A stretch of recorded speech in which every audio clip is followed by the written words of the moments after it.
গুজরাতের বড়োদার এক মসজিদের মুয়াজ্জিনের পুত্র তিনি। বেড়ে উঠেছেন মসজিদ প্রাঙ্গণে। ভারতীয় ক্রিকেটের সেই অলরাউন্ডার ইউসুফ পাঠান এখন মুর্শিদাবাদের সাংসদ।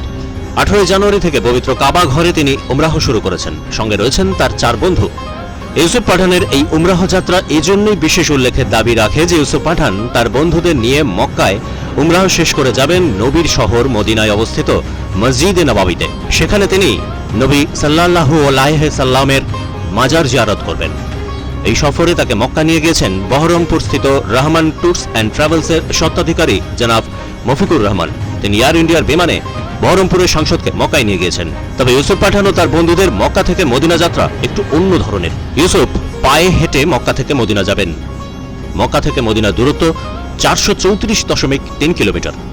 ইউসুফ পাঠান এই পথ অতিক্রম করবেন পায়ে হেঁটে এবং অনুসরণ করবেন সেই পথ যে পথে আল্লাহর নবীজি মক্কা ও মদিনার মধ্যে যাতায়াত করতেন। এই পথটি বর্তমান সড়ক পথ থেকে কিছুটা আলাদা। ইউসুফের অনুসৃত পথটি মক্কা থেকে মদিনায় গিয়েছে খানিকটা গ্রামীণ পথ ধরে।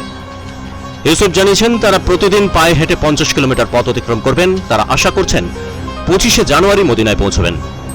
ইউসুফ পাঠান সবাইকে তার জন্য দোয়া করতে আবেদন জানিয়েছেন। Bureau report,